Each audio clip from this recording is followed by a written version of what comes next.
Memang tepat sudah status Anies Baswedan yang dicap sebagai gubernur paling bego di dunia oleh Google. Nah, saya melihat secara keseluruhan, apa yang dilakukan sekarang ini adalah lebih cenderung kepada pencitraan. Citra mendrive daripada kebijakan-kebijakan tersebut. Dia banyak sakit hati, kecewa sama oknum orang Islam. Dilaranglah masuk masjid. Mana ada larangan orang non-muslim masuk masjid? Nggak ada. Adabnya dia harus ikuti siapapun.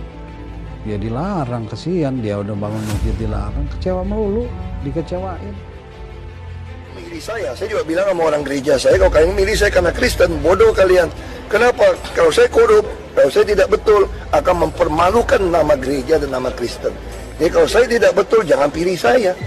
Itu lebih penting orang Jakarta tahu. Kalau kamu pilih orang karena seagama, sekeyakinan, hati-hati loh. Kalau orang yang pilih korup, tidak bekerja, itu akan merusak nama agama Anda. Itu pendidikan. Benar-benar menjijikan, bukan? Saya geli dengar itu. Sedangkan Anies menggunakan politik identitas untuk mempermainkan rakyat melalui instrumen-instrumen agama, dan itu sangatlah menyesatkan. Semoga dari hal ini kita paham bahwa dengan kehadiran Basuki Cahayapurnama dan Anies memperlihatkan kita betapa hancurnya.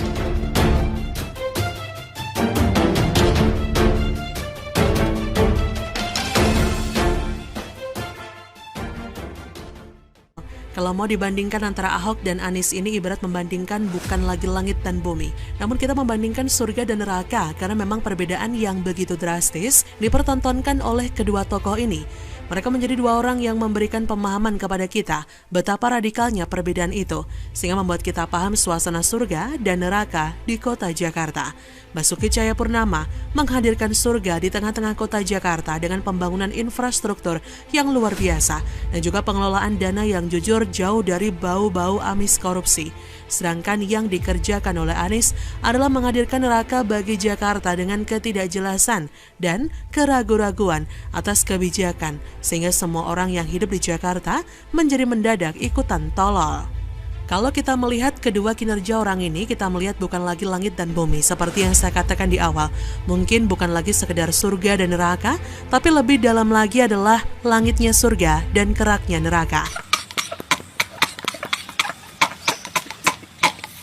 Karena apa yang dilakukan benar-benar sangat bertolak belakang satu sama lain. Saya tidak lagi ngomong agamanya Anies ataupun agamanya Ahok yang kita sudah tahu bersama-sama tentunya. Tapi yang saya katakan adalah bagaimana pemahaman agama yang mereka dapatkan, dihidupi dan diejawantahkan di dalam kehidupan kepemimpinan dua orang ini. Yang satu menggunakan agama untuk menjalankan tugas dan tanggung jawabnya dengan baik, karena prinsip-prinsip agama yang Ahok dapatkan adalah yang sesuai dengan interpretasi yang benar. Sedangkan Anies Baswedan yang kalian pikir saja sendirilah, saya masih malas ngomongin dia.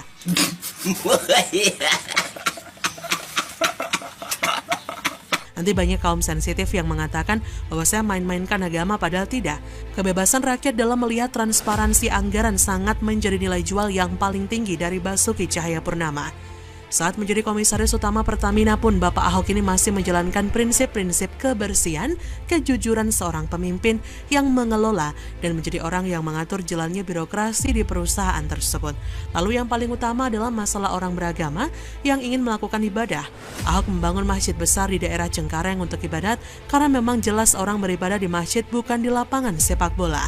Selama 3 tahun menjabat, Ahok sudah bangun beberapa masjid di Jakarta, sedangkan Anies sudah mau mangkat pun dia belum bangun satupun rumah ibadah.